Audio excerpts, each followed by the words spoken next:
He's angry about mortgages. It's Angry Mortgage. He's swearing. He's cursing loud. He's old. He's opinionated. And he's been doing this so damn long. This program is about mortgages, and this is mortgage advice, but the advice may not apply to your situation. Contact licensed mortgage professionals for specific recommendations before you make decisions about mortgages.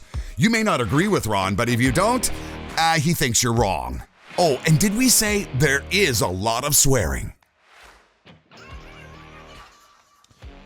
Angry Mortgage is on the air. We're back. We're here. We're Natalie Butler, Ron Butler. People are asking me to say what the fucking date is. Like, I get that. Like, I get that. And what is the date today? I know it's sometime in July. No, well, it's July, but like, hold on. Is it the 27th? Let's just say that this broadcast is reaching you on, I think about the 1st of August. This is when you're hearing this. It's the 1st of August. We were obviously record a couple days earlier, but it's the 1st of August, and we record on Saturday mornings. Like, you get all kinds of stuff from the viewers, right? Mm-hmm. Like, they're always saying something like, "Oh, I don't like that light in the background there. Oh, your sound is not balanced properly. Hey, why don't you give the date every time so we know what we're talking about?" What the fuck? Like, I mean, seriously. I mean, it's like, viewers, we love you viewers, but we love you subscribers. By the way, as I said last week, push the fucking subscribe button, okay? Like, God damn it. If you're going to listen to this thing, like, seriously, it's like, it's not fair. It's not fair to listen to it and then not subscribe to it. So remember that. Push the goddamn button, okay? Yeah. So. And I just want it on record that I'm sick as a dog. So you're bear sick with today. me. Yeah, you're sick. So fuck the next person that uses this microphone. Yeah. The next person who comes close to this microphone is going to catch the plague. Next time you cheat on me. Yeah, you're going to catch the plague. Okay. I mean, like, it's not like we're a professional studio where there's somebody coming down and sterilizing the microphones every time. Like, I think I see the same sort of little blob of spit on this thing that I saw like a while back. But anyway, at least that's your own one. Nobody else uses that. Yeah, that's probably nobody else uses this one. That's true. There's going to be victims in your case, but all right. So it's going to be Angry Mortgage. You're seeing this the first week of August, 1st of August. What happened last week in the mortgage business? Hell's a pop, and rates just went up again. They went up even more. Okay. Because it doesn't really matter what fucking date we dish it at, because the rates are always up. No, someday the rate will come down. Someday. Okay, that's when we'll give the date. Someday. We'll tell you the date when the rates come down. But again, in the mortgage business, it's exhausting. Like, it's, now I actually have, most people don't give a shit about this. So I'm going to tell you about it anyway. So people are always saying, well, why are the rates going up? And of course, then it creates this weird world where there's a whole bunch of people who are saying, yeah, I hope they go to 10%, because there's also those people who want to see the price of houses fall dramatically, right? I mean, there's a group of people. Happen like that. Not likely to happen. By the way, I'll tell you why not likely to happen. I just read a note yesterday that the amount of interest in America that America pays on their national debt has doubled due to these interest rates. It's doubled. The payments double. Same thing happens in Canada, folks. Payments, the government can't handle these super high interest rates either. Which brings me to the next thing. I'm going to do a brief recap of Fuck You Geezer. Okay, so that's a famous thing we did on, somewhat famous thing we did on TikTok, is that people are always saying, hey, you're wrong. 6% interest is just normal. It's what interest should be. Interest is 6%. It's about right. Well, I got to say this. No, it's not right.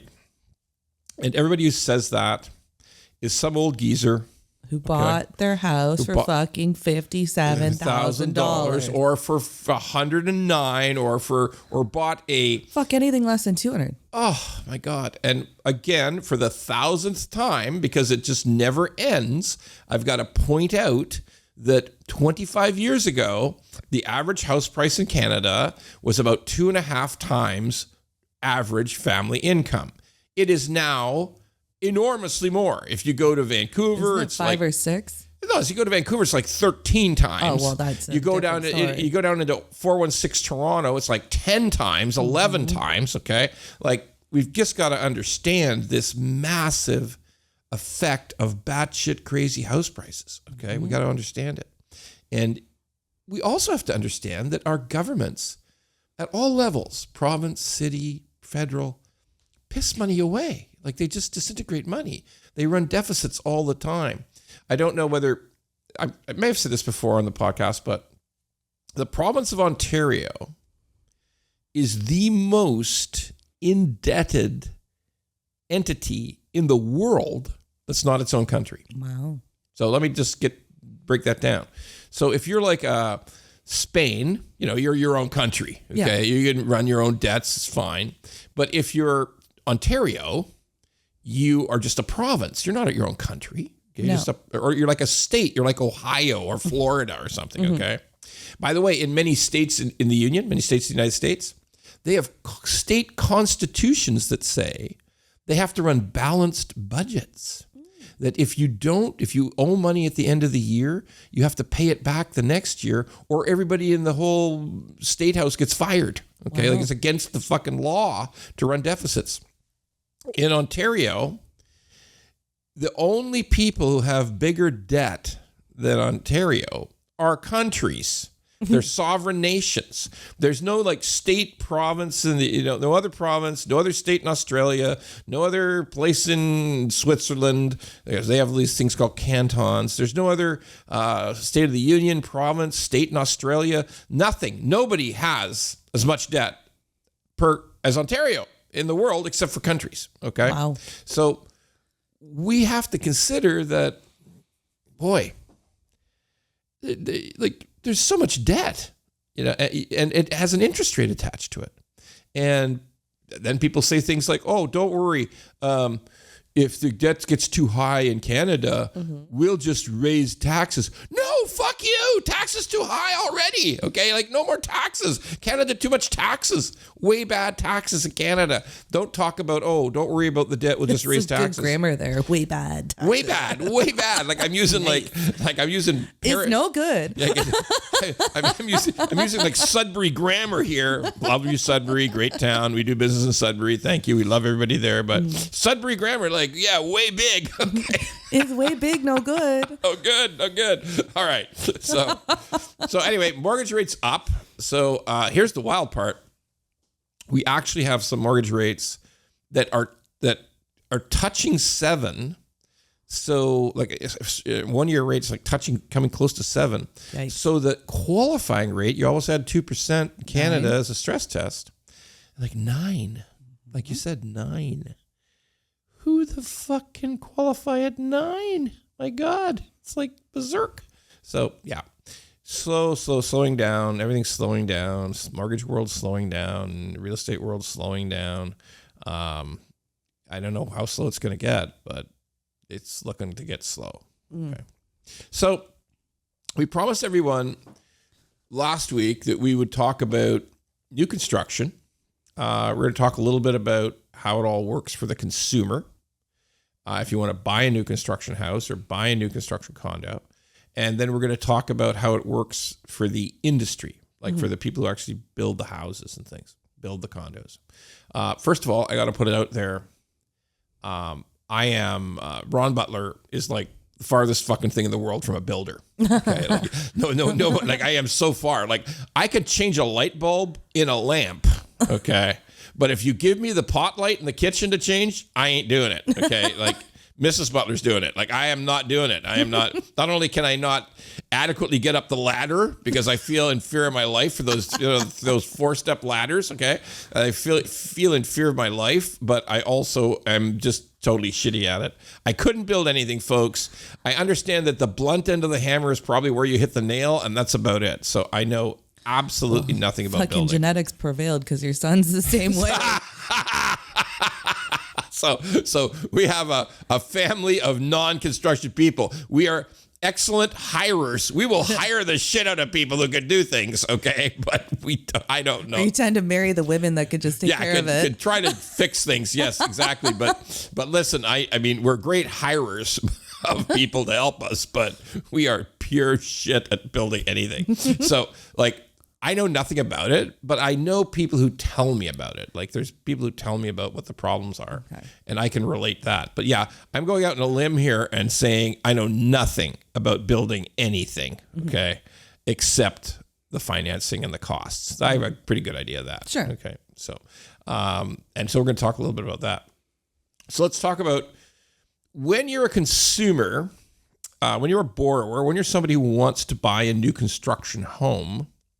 Natalie, I mean, you're a resale real estate person, but you've got some exposure to new construction. Sure. People go to the openings, right? There's big advertising, right? Like we're opening, we're gonna sell 800 houses in this area here. Okay. No, you go and you have the free drink and the fucking cookie. It's always a good time. It's always a cookie or coffee, right? Although if it's in the outskirts of Windsor. People are lining up down the highway to get to the place because so that's an interesting question. So in a time when interest rates are super high, why is there still a lot of interest in new construction? Like when a new phase comes along, there's a lot of interest. Because resale is few and far between. Let's be real. Yeah. And people get sick and tired of trying to find that resale house that they don't have to put all the money into. The idea of customizing is attractive to some. Except most of these developments, we talk about somebody selling 800, 900 units. There's no customizing. There's very little customizing. There's sort of fake customization. To a degree. You pick pick the cupboards and you pick the oh God, what do I cook on? It's called a stove. No, the stone. Countertop, Thank the stone. You. The countertop, sick, right. The okay? countertop. I tried my ass in here. Fair enough. Okay. We're grateful you're here. Okay. So there's a desire for that. Let's face it, some people just like new, right? Yeah. And that's a reasonable sentiment in everybody is I want something new, clean. I get to pick the cupboards. I get to pick the paint. I get to do whatever. And the warranty is attractive to some people too, being that Tarion warranty that you get with the new builds. But if we're honest with ourselves, in Ontario in particular, and also when it comes to high-rise condominiums in particular, the majority of people, and I would say this is probably true of condominiums in Vancouver as well, very true. Maybe even condominiums everywhere. I don't know, but condo towers, the majority of buyers are people who plan on renting out those units. Is that fair? Historically, yeah. Mm-hmm. Especially these, like we've gone over it before, these maybe you're lucky to get 500 square feet. That's not, a family's not moving in there. The dog crate in the sky. Yeah. Which I get, then there's going to be abusive comments on this show. Hey, I live in one of those things. You call it a dog crate, you fat fuck. Okay. Well, and I'm sure it's lovely, but you're not having 3 kids and a dog live with you in this 500 square foot condo. You're just not going to. Have you ever been shocked? Like sometimes downtown, like I don't get to downtown Toronto much, but occasionally I'm downtown, and I'm sure it's the same in Vancouver. I'm sure it's the same in any downtown of any big city in Canada. You watch these people coming out of condo towers. You're maybe up in the office and you're looking down at the street. You see somebody coming out of a condo, and they have like a huge German Shepherd or Lab with them, okay, and to walk the dog, and you're thinking, holy shit, that's just but these hardcore dog people, and I know there's fantastic dog parks in Toronto. Yeah. I live near one of the best ones, and I think Southern Ontario, it's a full off-leash dog park that has the trails and stuff. These are hardcore dog people that are like, they're not just sitting home, they're out constantly. They go to the dog friendly, there's dog friendly bars. No, there's not. Yes, there is. Bullshit. No, there is. Dog friendly. You can bring, it's on the patio, but in the summer, it's great. Oh my God. I know in Port Credit, there's a few places you can take your dog. Oh my God, dog friendly bar. I don't know. So my dogs are crazy, so we can't take them. So you can get drunk, and your dog can watch you get drunk. Correct. Okay, that's perfect. Well, what's the difference from seeing you get drunk in your own underwear in your backyard? And yet it seems worse if you're in public, right? Anyhow, the dog watching it. Does the dog feel shame? Like, yeah, he's drunk at home all the time, but I feel shame now that other people are seeing him drunk. I don't know how that works, but anyway, here. I always was shocked that people are coming out of the 485 square foot condo with a huge golden lab, Well, there's not that much room in that condo for everybody, but like, all right, finish off. That's a huge thing on TikTok. Is going back to your TikTok, like people buy a house. They're like, I bought this house just because I had a yard for my dog. Oh boy, I don't have any kids, but I got a dog. I got to have a yard for the dog. I mean, that's oh my this God. generation. Not a lot of people are choosing not to have children. Well, look, I realize if you have these batshit crazy house prices, astronomical mortgages, high inflation, super high costs, stagnant wages for the last 10 years in Canada. People aren't making enough money to afford anything. It's the best birth control is poverty, right? I mean, seriously, like I'm not kidding. Like wage suppression might be the best birth control you could imagine. Really, like you just dread the idea of how the cost of having kids today too is astronomical. We'll do a whole show on that. We're not. I'm mortgage guy, not parental. Advice guy. Okay, definitely not. But anyway, go back to condos. So if you think about the small condos, it's a function of the fact, and let's just go back in history a little bit. When condos first came out, and I was around 35 years ago, because there's hardly any condos, right? Until 35 years ago. Just apartments. They were all apartments. They were owned by one, like a huge building was owned by a landlord, corporate landlord. Rented them out, and they were purpose-built. They were purpose-built to be rental buildings, which has kind of almost ceased to exist now. And the condos just came up about 35 years ago, and they started small. And most people bought them to live in them. Okay, the vast majority of people bought them to live in the condo. They were downsizers. They were people who were single and decided it was a good idea to have this small space. Well, it is an attractive lifestyle depending on where you are in your life. Particularly downtown. Okay, particularly where there's tons of bars, tons of restaurants, everything's easy walk. You walk to your office. Well, it depends on the amenities of the building too. Well, there were no amenities back then. Like this is the thing to understand. When they first started, there's no amenities. There's no gym. There might have been a storage locker. Okay, there was parking. There was parking though. I was in a great building that had a spa. Jesus. It was awesome. All right, but here's what happened. Because people were owners, people planned on living in them, that they wanted like a 2-bedroom. Or they wanted like living space. They wanted, I'm going to live here the rest, long term. I want to have a decent sized 700, 750 square foot condo for a 1 bedroom. And so that started, and then everything started to change. The last 20 years, it's the developers, the condos, people all of a sudden thought, well, we can rent these out. Because what happened in the 1980s, early 1980s, nobody built apartment buildings anymore to rent. It stopped.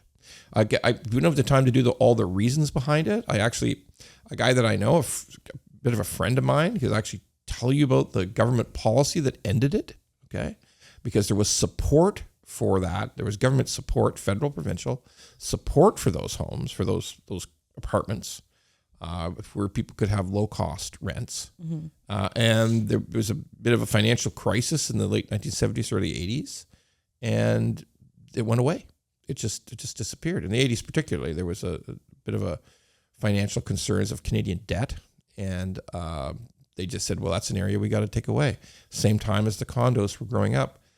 Cut to the chase, condos today are chiefly bought by investors. Yep. About 75% of the time, okay? High-rise condos bought by investors. And the investors realized that the smaller, it didn't matter. People are renting them for short periods of time. And I won't even get into, in this episode, especially in university towns or college towns. Absolutely. And that became a thing instead of the dorm, because the university stopped building dorms. There's no such thing as a dorm. They all quit doing that. And also, there was a sort of a prohibition, or there was a stigma attached to houses being converted to student housing. They're difficult to finance, but this stuff is easy. So, and particularly the growth of downtown workers, when there was more knowledge workers, and there was a boom in the 2000s in terms of people working in offices were springing up everywhere, and more people working white collar jobs in offices, less factories, more offices. And it was great. You could walk to your office, right? You walk to your work. And they realized that, well, people are single. They're just a single person. We're going to rent to them. And we'll make this condo so small, 485 square feet. The only thing you could do in the condo is feed yourself, get a coffee in the morning, shower, and sleep. Yeah. Okay. And that's it. you wouldn't eat there. You'd either skip the dishes, bless you. You'd either skip the dishes, or you'd go out and you'd buy food. You'd go to a restaurant and buy food because you get down, you get in the elevator and buy food. So what's happening today is really, really interesting, because over the last 12 years, when interest rates were super low for high-rise condos, and the prices have risen dramatically, like every price in Ontario, British Columbia, and most of Canada. So what happened was that when you build a high-rise condo, it's 6 years away, maybe 7, okay? So you start to sell the units, pre-sale, and you sell the units, and you're saying, okay, you're going to take occupancy in 6 or 7 years. Maybe 5, but if it's a small building. But if it's a huge building, maybe 5 or 6 years before you can move into the condo or start renting out the condo. And what happened then was, well, we have to project forward increased costs, and we have to project forward increased taxes and increased everything.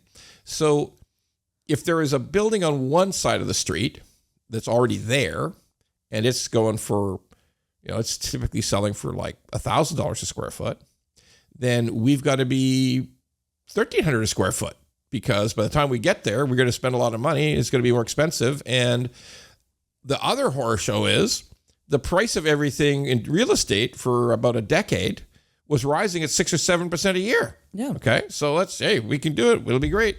And the real ridiculous part of this is it all worked out. Like for 10 years, maybe 12, starting in probably 2010, you could just price the condo, new construction, the brand new condo that was going to be ready in 6 years. You could price it substantially higher than the existing condo that was just been open for a year, and you'd get it. It'd sell out quick. Yeah. It'd all sell out. And one after another, to the point where everybody was expecting that when the condo opened, not open, it's not a hotel, but although some of them are hotels. Yeah. They're illegal hotels, Airbnb, but that this super high price increase would all work out. Like it would all work out. People, oh yeah, that's the new price of condos. Like we see so many people today who bought a condo 6 years ago, and the prices were all in the 400,000s, maybe 395, maybe 420, and they're all, the current version is like $540,000. So all those people did great. Although it wasn't great because you needed super high rents to support that very expensive 540,000, 500 square foot shoebox. Yeah. But it worked out. Now, we don't know, right? Like if you're buying a condo today at 25, 30% more than the 540,000, that's a big difference, right? Yeah. Well, who's to say what it's going to be worth in 5 years? So the guarantee that you didn't have to worry that it would all work out, the fact you were paying 25 or 30% more than the condo that just was finished a year ago across the street, you didn't worry. It was fine. Everything's going to be fine. But the real possibility is that now it won't be fine. I read a great guy who follows this stuff on pre-sale condos, pre-con. He calls himself the pre-con king, and he is. A guy named, his name is... I forgot his name now, but he's great. He's a great follow, except I can't tell you who he is. Anyway, it'll come to me. I'll say his name in a minute. But the bottom line is that he points out that people have decided it doesn't work anymore. That there's people who are launching condos downtown and in Toronto and Vancouver who are saying, no, we don't want to buy these condos because the price you're proposing is so high that the math tells us nobody can pay that rent. Yeah. Because if it's that expensive, that's going to be my capital cost of buying it. It's going to be like I'm buying a $650,000 condo, new pre-construction. I can't rent it. Like I can't even estimate rents. Rents have run up like crazy, and it still won't work. The math still doesn't work, particularly if I have to have a mortgage at the kind of rates we have today, that won't work. Then add in your condo fees, which you don't know what they're going to be until it's assessed. Add in the property tax, which keeps going up and up and up, okay? And it doesn't work. So brand new in certain parts of town, in certain parts of Vancouver, Toronto, they're just sitting. They're not selling.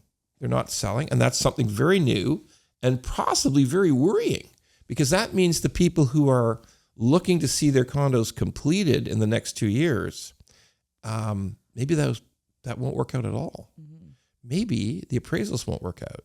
Maybe it just won't work. Okay, and maybe they won't close.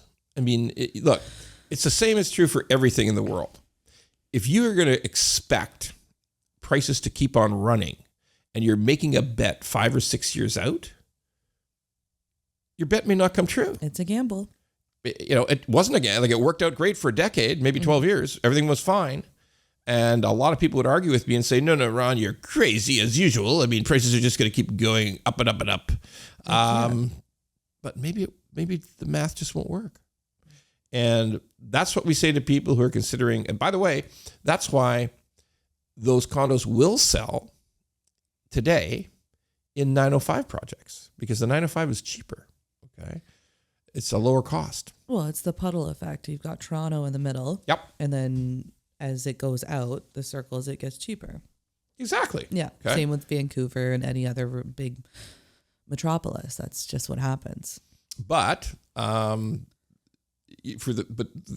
cranes, by the way, we have the most, I said before on the show, there's more construction cranes in the air in southwestern Ontario than there is in all of California.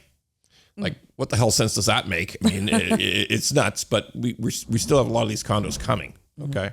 So it's going to be a real concern, I think, in the next 2 years is what's going to happen with those. Now, let's talk about single-family homes right now.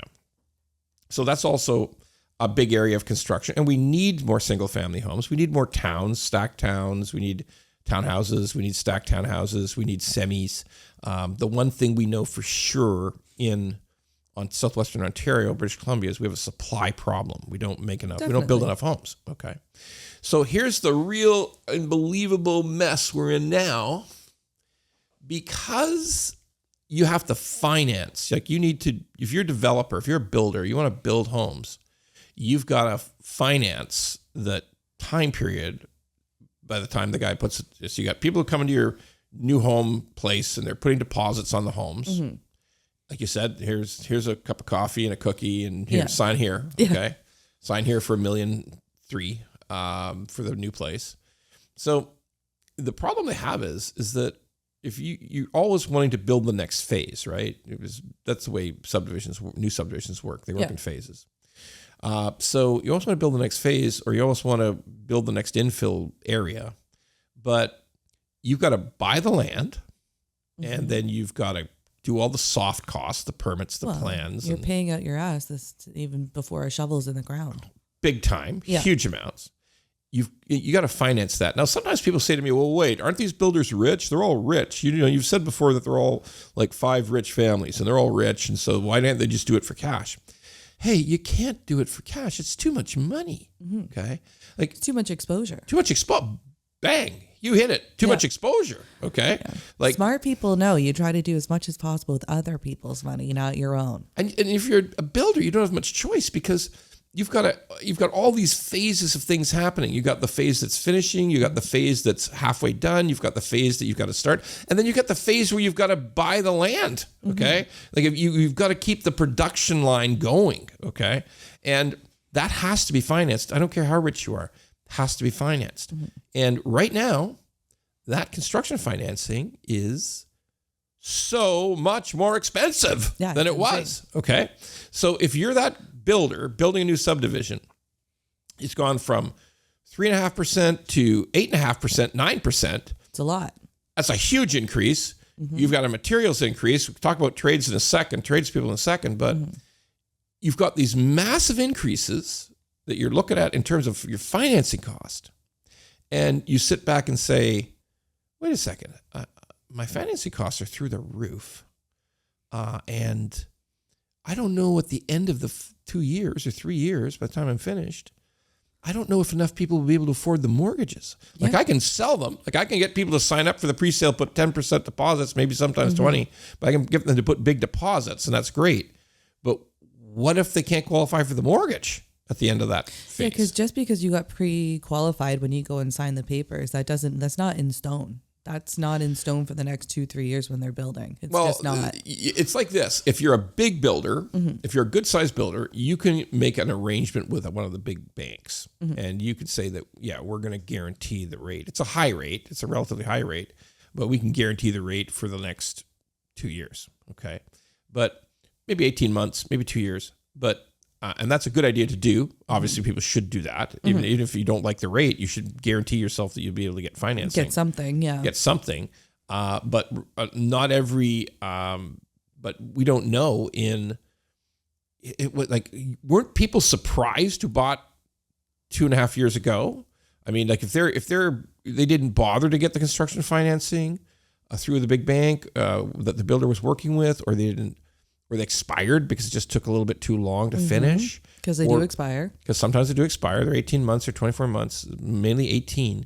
And if that happened, well, if you bought your place 2 years ago, you had a completely different mortgage expectation cost, right? Like it's like up 40% basically, is your payments up 40% from what you expected, and you might not be able to make it, particularly with the stress test. So I'm the builder, and I'm going to build 6,000 homes, and I'm looking at the 8%, 9% I got to pay. I'm looking at the worry about whether my buyers who can give a deposit are going to be able to close. And I just say to myself, I press the pause button. Yeah. I'm not going to build. I'm not going to build. And welcome to the insanity of Canada today, that we've got millions of people coming in, 2 million people coming in over the course of 2 years, new Canadians. And building is slowing down for new homes, and you can't even blame them. No. Okay. People are always mad at builders. No, I'll tell you what, one thing that people are always mad at is builders, realtors, and mortgage brokers. Okay. No, it's the funny. You forgot lawyers. Well, maybe at the very end, lawyers. People like to trust lawyers, though. People like to believe the lawyers on their side. I find that's true. But the bottom line is that we've got, by the way, everybody likes their own realtor, right? Oh, my realtor's great. But realtors in general are sons of bitches, okay? Like, we get that a lot. Or I've got a good mortgage broker, but all those mortgage brokers, they're just out for blood, okay? And the builders, oh, fuck those builders. They're all just, they're charging too much. So except my house, I got a good deal on my house, okay? Yeah. You hear that all the time. So we got a problem. We're building less homes today than we were. We've got more people coming, and we need, and there's nothing that looks like it's going to change that right now. And I'd like to tell you, I just want to touch on what I also think is one of the craziest things you could imagine, is the story of tradespeople. Okay, like the opposite of a butler, people who actually know, how to build stuff. Whether you're an electrician, a taper, a drywaller, a framer, a plumber, some sort of actual physical skill. Our actual knowledgeable skill, a tangible, real skill. Okay, like definite knowledge, definite skill. You use your hands to do stuff. Okay, like it's actual. You do actual work as opposed to a mortgage broker who just sits on his ass or her ass and talks to people on the phone and works on a computer. Yeah. Okay, people with actual skills, tradespeople. All right, so I'll give the funny brief history of that whole thing. When I was in school, it's like obviously that was back when we wrote on tablets, like there was a scribe, like you had a clay tablet and you made a mark on it, okay? Or vellum, you parchment paper or something, and we wrote everything. There was no computers. By the way, there were no computers when I was in school. Didn't exist. Well, there was hardly computers when I was in school. I remember getting our first computer. So, but here's what I do remember. And this is something that has become, I think it actually started in my generation in school. So like we're saying like 45 years ago, is that teachers started telling everybody, what do you want to do with your life? And all of those teachers, for some reason, that group of teachers, I don't think it was that way previously, but that group of teachers always gave us the impression that if you wanted to work with your hands, you were a fuckwit. Okay. No, I remember it clearly. No, I do. I remember it clearly. Really? I remember teachers, they'd always say, because back in my day, you had to go to the shop class. There was also a shop class in my day. Like you had to go to the woodworking, or you had to go to something like this. And I remember those teachers would occasionally say to somebody who they thought wasn't smart, because teachers really were different 45 years ago. They were super different. They used to strike people. Like, it would actually, you get the strap, they would hit you. Burst your bubble, Ron, but I think it was more like 55 years ago. No, I'm not screwing around. Like when I was what grade were you in when you were 20? Like I'm not fooling around. Like you're right. What grade was I in my 20s? But all right, let's put it this way. You're right. It was 55 years ago. I was in elementary school, and the teachers would hit you.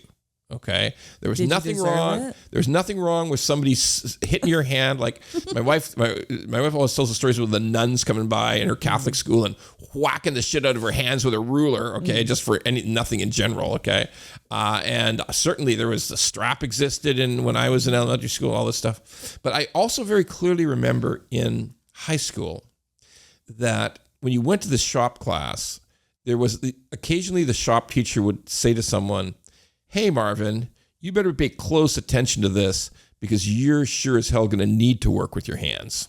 Well, it was like before when you're going to end up a garbage man. Well, guess what? I wish I was a garbage man. Those fucks make like $35 an hour, full benefits. I don't know if I want to be a garbage man. I don't know if I want to be a garbage man, problem. But like I do. I think I got a feeling you remember it too if you think about it. Oh yeah. You were always encouraged to think about going to university. Yeah. You were always sort of looked down on if you were never going to go to university. Because everything, I remember very clearly, again, 45 years ago, 50 years ago, the emphasis was always, if you don't go to university, you're just going to be fucked. You're not going to be successful in life. You must have got that feeling a little bit. For sure. There's a pressure to do it. There's a pressure to do it. Yeah. Get everybody into university. And let's face it, how has that worked out for everybody? Right? But it depends on what you go to university for. If you're going to university for a fucking major in Disney stories, you just wasted a lot of fucking time. That's a major Disney stories? I don't know. I'm making something up. But all right. No, French literature, maybe? Yeah. Okay. All right. What the fuck are you going to do with that?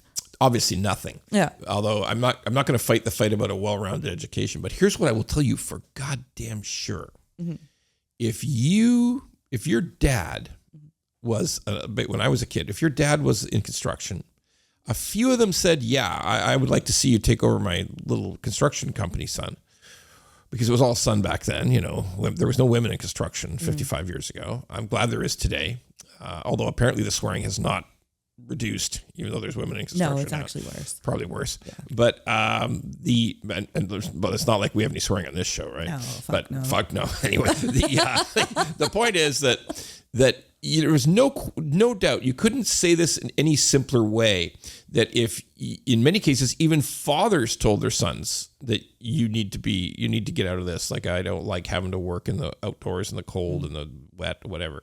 So the whole idea of being a tradesperson, which, by the way, for the previous 800 years of history, right up until the First World War, trades were like, a good trade was valued. There was trade guilds. I mean, I won't go back through the whole of history, but this is a recent phenomenon telling everybody that, if you work with your hands, that means you're stupid. Okay. That's a very new thing. But that's a real thing. Let's not fool ourselves, folks. If you're honest with yourself about when you went through high school, that's a thing. Like, if you're not going down the university path, we think you're like a second-class citizen. Okay. Now, in the end, we've got to reach the point where we say, that was fucking stupid. Okay. Well, my day in high school, and my group born in, I was the first year that didn't have, we had the option of it, but there was no more OAC, like your grade 13. Yeah, it was grade 13 in Ontario. And also what they brought in, and I'm not sure if they still do it, and it was my particular grade, we were the first, you had the academic flow or you had the applied. So they kind of split us into two groups. If your aspiration was to go to university and this and that, you took all the academic classes. And if you weren't, you took the applied, and there was a distinct difference. You were the second-class citizen in applied, right? It was kind of weird. It was like all the easy classes, and I don't know if they still do it. It's been a long time since I've been in high school. I don't know either. But no, I hear what you're saying. There was, But was there what should have been a real emphasis on the fact that, there's a great benefit to working with your hands. There's a great benefit to being a tradesperson. There's a great benefit to being not just the engineer, but the guy who could actually, do stuff in a factory that needs like a tool and die maker. All the people who do CAD CAM, all the people who do, the real skilled work, whether it's in a factory, whether it's on a job site, all those things, the people who can fix things and do things and make things and build things. They were sort of treated in their youth. You were sort of treated, if you want to do that, you were like a second-class citizen. Unjustly. And I know a lot of people, especially my age, that are in these trades. They're making awesome money. Some of them are in the unions. They have a stellar outlook on their retirement, even. Absolutely. And not even before 40 years old, where someone like me, who's being self-employed, in the real estate business, in the mortgage business, unless you're smart about your money, what the fuck does your retirement look like? Yeah, there's no defined benefit pension plan in the mortgage business, folks. Okay, let's not knock the trades because they've got an actual plan. And let's also recognize the horror show by sort of making those people feel that they were second-class citizens. There's not enough of them now. Yeah, and we got a bunch of people retiring. Yeah. And no replacements. Now I'll give you the final craziness of this whole thing. Mm-hmm. We are not the government said a while back, well, we got to bring in high knowledge workers. But this knowledge worker stuff is endless and it's necessary. But we're going to bring in people who are data stack operators and programmers and all these people. We're going to have them immigrate to our country and add high knowledge jobs. But guess what? We forgot about the fact that we have all these tradespeople retiring who are boomers, and we made fun of people who wanted to work with their hands for all those years. We don't have enough of them. And the nuttiest part of all is, we didn't emphasize bringing in people who could build stuff in immigration, okay? Like you could go overseas and find all kinds of people who have great skills, who build stuff, because God knows they build more in some of these other countries than we ever dreamt of building here, okay? And we even to this day, it's not highly valued. We're not like and that was my whole point. It should be. It should be. And try to get a fucking shoe fixed. Yeah, forget about it. Just throw the shoe away. Yeah, forget it. Nobody can fix a shoe. I mean. Nobody can fix a shoe. Skills like that that have just died. So here we are in a country that desperately needs to build homes, and all of the tradespeople are retiring. You talk to any builder, the one thing they say more than any other thing is, I can't get any people who know what they're doing. Yeah. Okay. And guess what? More failure. Everybody says, Ron, we hate that you keep criticizing government, because government's just ordinary people trying to do well. But look, you made some mistakes, folks, okay? You've made errors, all right? Why we couldn't be going overseas to find people who are brilliant tile workers, brilliant concrete workers, brilliant carpenters, brilliant tradespeople.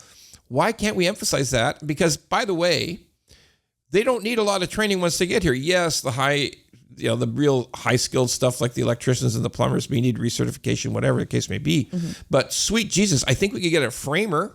I think there's an Indonesian framer who could probably do a great job, okay? So they're not all working with bamboo, all right? Like we can go anywhere in the world and find people who have great knowledge. Concrete exists everywhere on earth. We need to finish some concrete. We got some people we could bring in. Let's bring in those guys that built the freaking hospital in like 4 days. We'll bring those guys in. Yeah, we'll bring those guys in. That's great. Okay, so we've got all these mistakes we've made that are coming home to roost, okay? And pushing up the cost of property.